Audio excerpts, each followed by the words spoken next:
So I don't know how the weather is where you're watching this right now, but here on Monday morning in Cottage Grove, it is windy. I just rode my bike and got my extra workout this morning. But as I was riding up to church, I was like, oh, I wonder how the Christmas ornaments are going to be. And overall, they are pretty good, except it appears that Mary is really freaked out by the angel because she is stretching this cord as far as it can possibly go away from where the angel is at.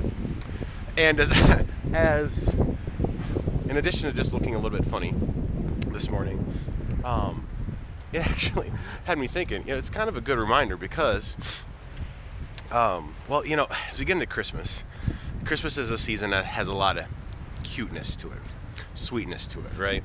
Even when so we have a recording for here at church. In case if you haven't been by to check it out, I encourage you to do it. Drive by the location here in Cottage Grove, turn your radio to 89.3. You'll hear a very short summary, basically, of the Christmas story going through these different scenes. And I've got Ruthie saying a couple of parts of the angel. It's super cute. It's fun. It's kind of cute season, but the reality is, while there's these cute little parts of this season, there's a lot about this season, a lot about what we celebrate this time of year that freaked people out. When the angel appeared to Mary, she's terrified. She's like, what is this greeting about? Is this a good thing? Is this a bad thing? There is an angel. There is a divine being, a spiritual being. Not God is the God. A spiritual being, an angel in my house. What is happening? First thing that the angel says basically is don't be afraid. And then when you get to the shepherds over here, and the angels appear to the shepherds, what do the angels say right away? Do not be afraid. And then Joseph actually says, don't be afraid to take Mary as your wife. There's a lot of fear in the Christmas story. Why?